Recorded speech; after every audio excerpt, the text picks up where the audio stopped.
Hi everyone, my name is Gail Macapagal. I am the Country Director of DynaQuest Technology Services Incorporated. I am also a Board of Trustee of the Blockchain Council of the Philippines. I head the Advocacy, Women, and CSR group of BCP. I'm also the founder of Women in Blockchain Philippines. I'm also an awardee of the Women in Crypto Power List 2022. I'm also top of the blockchain leaders in the world for 2023 for women. So you see, I'm a really strong and staunch advocate of women in the space. I'm also a 100 most influential Filipino women on LinkedIn for 3 years. I'm already a Hall of Famer for the 100 most influential Filipino women in LinkedIn. So yeah, that's me. An honor to have you here po at the event. So I'm Emmy Delfin. I head the ICT Industry Development Bureau of the Department of Information and Communications Technology. So part of the missions of the ICT is to ensure the growth and competitiveness of the ICT industry that will result to the creation of more jobs. To be able to help fulfill that mission, it's our bureau that should be able to help fulfill that mission. For more than a year, more than 3 years, we've been supporting the blockchain industry.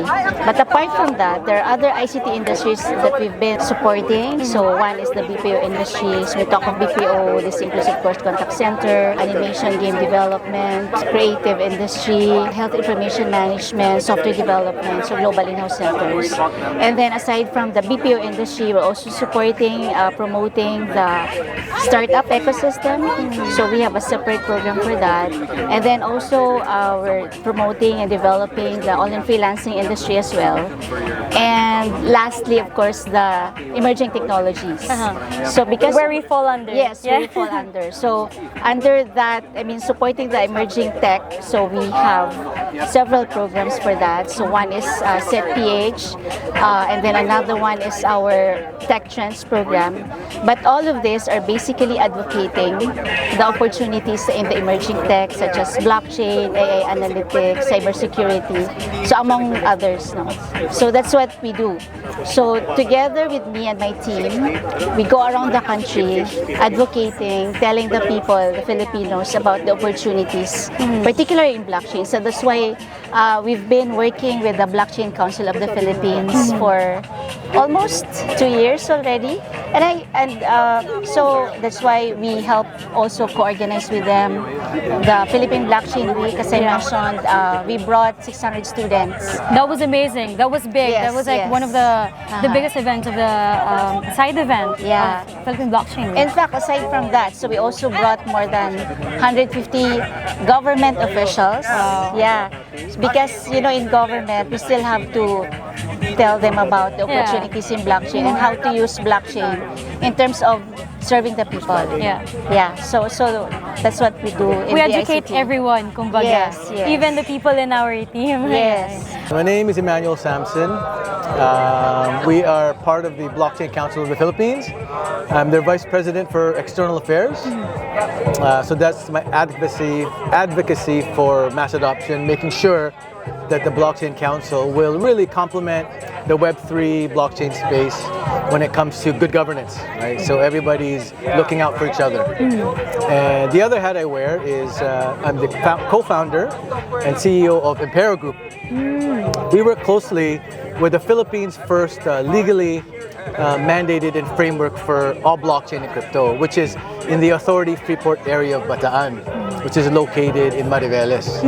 It's the first ecosystem and jurisdiction that has good governance with 3 pillars, right? So right now, the main problems in our space, Web3 blockchain, is really there's little or no accountability in our space, number one. Number two, there's little or no governance in our space, right? And of course, number three, there's no governing authority to help with it. The solution is in AFAB with their ODAL, which is the Offshore Digital Asset License, for offshore investors to let the investment public know outside the Philippines that the money is safe here because everything's on the blockchain. You can't cheat the system. Similarly, if they want to do something locally, of course, we've got the BSP with their VASP, which is the Virtual Asset Service Provider, and the SEC has also introduced a sandbox. So I think it's about good governance, right? And that's really where my main objective is. So we kill all the bad actors, or kick out all the bad actors, making sure that everyone is compliance centric, so that the industry is getting a better rep because of that, right? Because in the past, people would make claims that Bitcoin and blockchain are the same in Web3 when it's not. Sometimes it may be used synonymously, but they're two different things, right? Blockchain, for me, without the technology, as I mentioned in several of my speeches in the past, it's about community. The only way a community will succeed if all the participants are like-minded and they want to make sure that everybody is happy. It's a win-win. And that's what blockchain is all about. So everyone in the ecosystem has to participate. Work together. Yeah, work together from the leaders, from the participants, everyone in the community.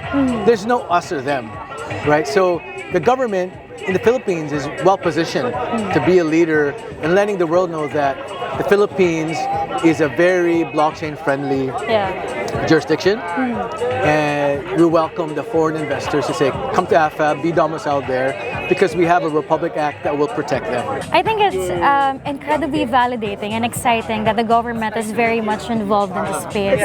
Can you share with us the thought process in this? Because usually kapag emerging technology po nakakatakot eh. Yeah, actually, that's right. We started supporting the blockchain industry because like 2 years ago, or during the time of during COVID, several companies have approached us, and of course asking us to how we can actually help them.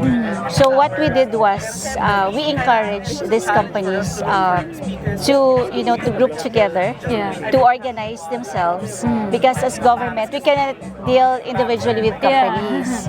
So because of that encouragement, I understand that the Blockchain Council of the Philippines, and there's another one, the Web3 Association. So we're happy that after 2 years of encouraging them to organize themselves, and even the ecosystem also is ready. So that's how we started supporting the blockchain industry.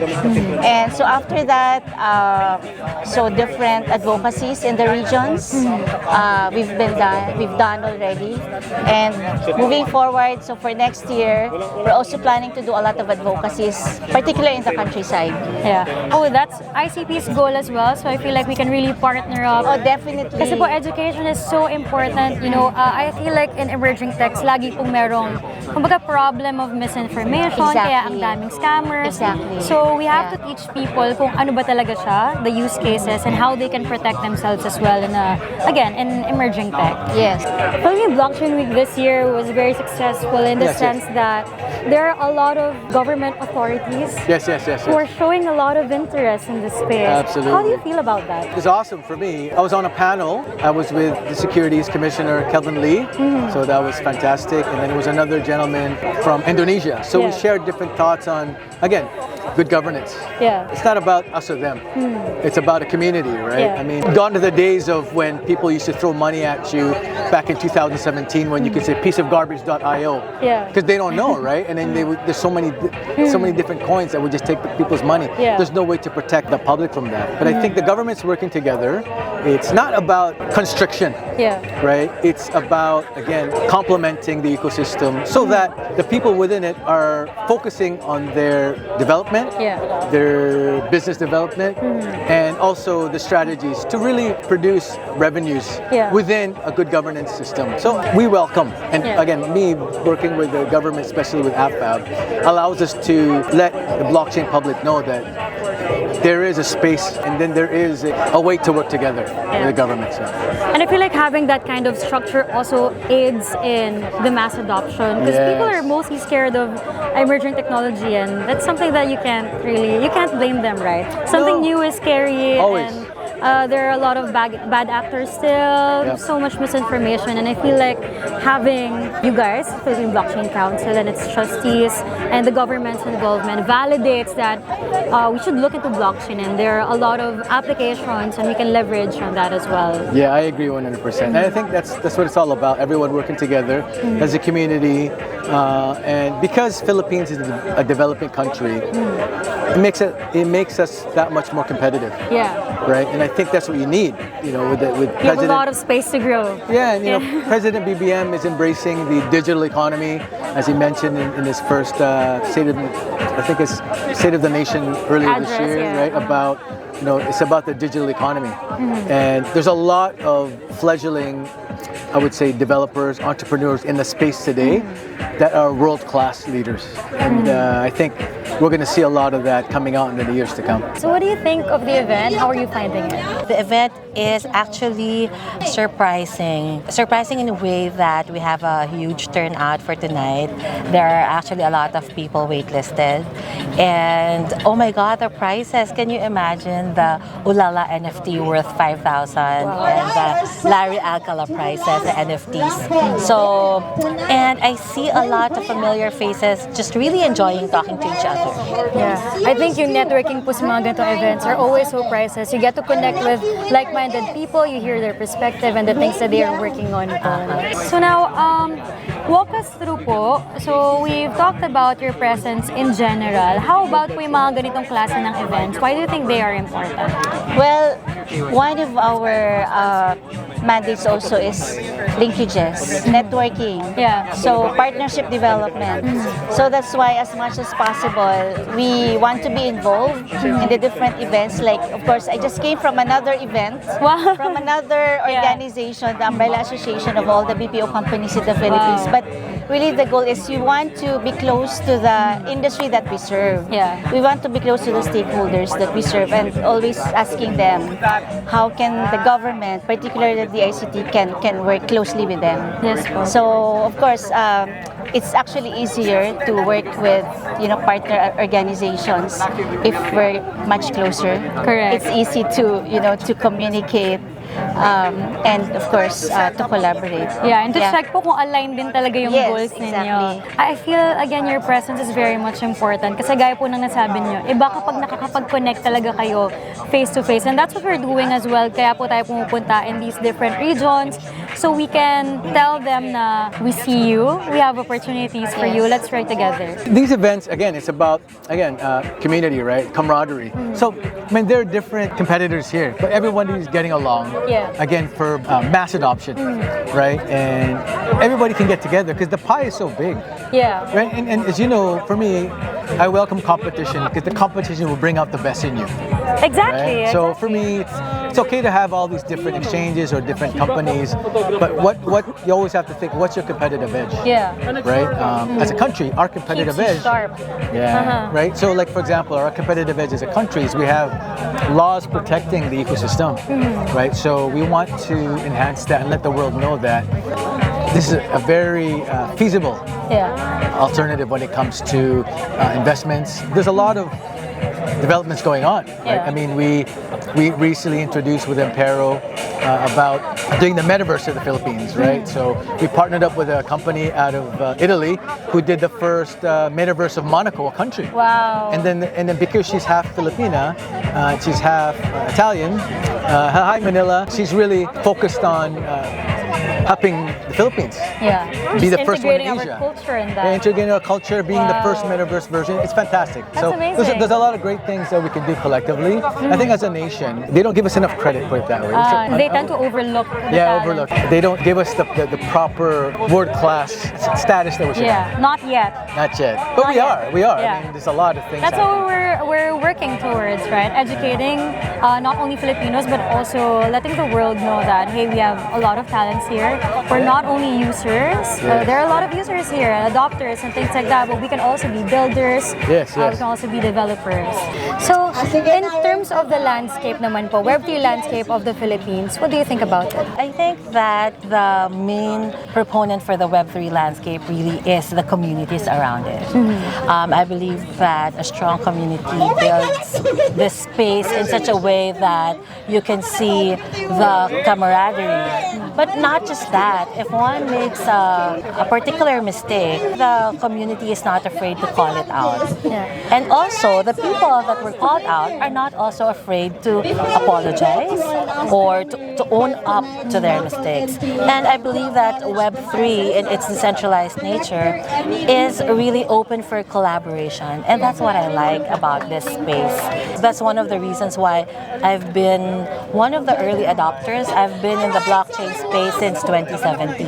Oh, gee. Yes. Yeah, and still here, still Still believing. here, still believing, still advocating, and I believe that this is the way forward. Yeah. There's no way to go but blockchain, Web3. Based on our conversation with, particularly with Web3 Association and Blockchain Council of the Philippines, of course the goal is for the Philippines to be the leader in the blockchain space, particularly in Asia. So of course as government, we want of course to help position that goal, no, to achieve that goal of making the Philippines a global hub in the blockchain space. That's why we always ask the stakeholders, the partners, okay, how can the government, we will always depend on the needs of the industry. It's not us dictating. And we've seen that based on some research and information that the Philippines is actually leading in terms of the different companies that are already here. A lot of misconception or misinformation that blockchain is just about crypto. But we know that there are a lot of So much uses. more than that. Yeah, more than that. So even the different services of government, blockchain can be used. Yeah. That's why when we had that advocacy or awareness for the government, and of course we invited the different speakers from the different parts of the world as well, for them to open, to open their minds that there are different actually application using Yeah. technology, using blockchain. And we can leverage on that. Exactly. I feel blockchain offers so much, like in terms of privacy, Yes, transparency, yes, and things like that, na kailangan po talaga ng government natin now, and we can easily make transactions easy, Yes. fast, And secure. safe, Yeah. definitely. So ang dami po talaga applications, and I'm Yeah. again super delighted that you guys are seeing this and we're working on this together. Well, the good news is Web3 in general is still in its infancy. Yeah. So there's no real standards yet, right? So, and that's why I said earlier, it's good to breed competition Yeah. because that's when the best of the best comes out. So it's not too late, especially in our space, because Web3 is brand new. Yeah. At the end of the year, it's still a child, right? So Yeah. there's still going to be a lot of growing pains, especially in the good governance side. But if we can work collectively as a good community, I think there's a lot of products and services that are still going to come out. I mean, imagine now Web3, you integrate it with AI, you integrate AI with blockchain. So there's a lot of integration, and I think that's where we're at today. It's there's a lot still to learn. Yeah. Right, For because sure. But back- we've already come a long way. We've come a long way for sure, but if I were to compare it to the dot-coms of like the early 90s, shows you my age now, because during the mid-90s to late 90s, that's when there's so many search engines, right? Before Google and Yahoo. Yahoo's been around for a while. There was Alta Vista, there was Lycos, there was so many Ask Jeeves, there's so many. But now, because of blockchain and Web3, there's also many, Yeah. right? The good news with decentralization, with Web3 on the internet side and blockchain on the platform side, it gives everybody a way to earn their value, Yeah. right? And when you have good value, you're going to help not just the community, but you're going to help your business Yeah. in a fair manner, right? And then I think what's paramount to that is good governance. Like you said earlier, we take out the bad actors Yeah. and make sure that everybody wants to participate, so that everybody gets their W, gets their win. Now let's look ahead a little bit. Let's say next year or the next 5 years, how do you see the landscape changing or growing?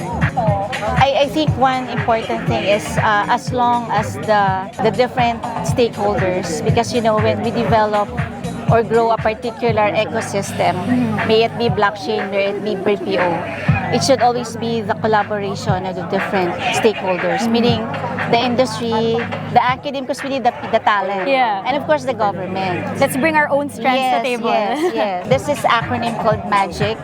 So making the academe, government, industry collaborate. That's actually Wow, yeah, MAGIC. Yeah, it's actually coined by our USEC right now. So as long as these three key players will work together in the next 5 years, I think we're going to really be one going to of be the magic. leaders. Yes. I think me as a technologist at heart, I think there's a lot of, still of course, with Web3, it's focusing on a lot of gaming right now. Yeah. but there's a lot of real-world applications for it, like especially with government auditing, government banking, right? Still a lot to really explore and expand on, right? Like banking the unbanked, the certain areas in the Philippines, people still get a bank account. So there's a lot of room for improvement in that. Again, the decentralization, the fractionalized ownership, for example, right? So that's very promising as well. Right, for real estate. So there's still a lot, right? I mean, anybody getting to the space now, the good news, it's still new. Yeah. Even like, for example, Bitcoin came out, the first blockchain, if you will, back in 2009, 2010. It didn't really gain mass appeal, until I would say 2016, 17, right? Because there's real world use cases for Bitcoin as a payment. Right? And people ask me all the time, well, what about all the bad actors? There's always going to be that, right? So we can't 100% eliminate them, but we can control. But we can control it. Yeah, and we can educate the people. Educate the people, and not only that, we only want good actors in this ecosystem. The ones that are not going to be there, then do whatever you want, but you won't affect this, right? There's nothing. I don't say do whatever you want, sorry, but you can't penetrate a good governed ecosystem. Yeah, correct. Because of the strong campaign for education, we know a lot of companies that are really advocating education, right? And so because of that, I believe we have more developers, we have more users. And I think that I'm with Donald Lim in saying that we want to make the Philippines the blockchain capital of Asia, mainly because we have more crypto users than anywhere in the world. We have more NFT collectors than anywhere in the world. And I think that that's a strong indication that we will really be having a lot of users, a lot of developers, a lot of people collaborating in this space. I think what's lovely about this space as well is whether, again, you're a user or a developer, there's a place for you. There's something for everyone here too, or even if you're a community builder, you also have a space. Everyone is welcome. Everyone is welcome. And there's no age limit to this. We see super young people. We see middle-aged people. We see old people. And that's the beauty of it all. Yeah, no age, no race, no gender as well, as an advocate of women in the space. Right? So that's very interesting. And again, to hear these things coming from you, so full of experience and insights, it's a bright future for all of us. I agree. Yeah, and it's a great time to be here. And maybe you can give a message to those who want to be a part of the space or who are curious but don't really know how to get started. Well, first, I'm sure most people know, do your own research. So that's very important. When I mean research, it's not just on the internet. So I always tell people that I know, especially my mom, every 10 things series on the internet, 11 is wrong. So, mom, that's a good one. utang sila, they won. So, expand on that. So, for example, when you do research, look at different resources, not just do a search compare and then them. compare. Like do a search and took the first few pages, right? So there's many resources out there, but number one, do your own research. Number two, what are jurisdictions similar to what we're advocating, right? So what we're doing in AFAB. I mean, they're doing it already. One of the first early adopters was in Estonia, was in Malta, Lithuania, level 1 in Malaysia, right? I think the main goal is for people wanting to get into the space, they have to pick where they want to focus on, and then research from there. There's so much in this space, so you have to really pick your lane. Correct. What's the lay of the land? Where is your interest? And then look at traditional businesses. Because remember, you have to think of two things. Number one, is there a problem in the existing traditional business? You don't want to start a business to create a new problem, right? So you need to figure out what's happening in the traditional landscape. What value can you bring? Correct. Right. So the old way and what I call the blockchain way or the Web3 way, what's the transition? Is there a business model that's surrounding it? Does it make sense? Like your typical, a lot of entrepreneurs. I mean, Filipinos, I believe, are entrepreneurs at heart, right? And I think that's something special. I always hear about sideline with the decentralization arena, they can do that. Yeah. And everybody now has a way to do it, right? Because it's what value you can add. It gives it a more competitive landscape. Yeah, for sure. And I think this is a very exciting time to be a part of this space because again, we still have so much growing to do. And even if you're new, since Yes. we're at its infancy, it's so easy to catch up and there are a lot of opportunities for everyone. Yeah, and you guys doing what you're doing, I think it also helps send the right message.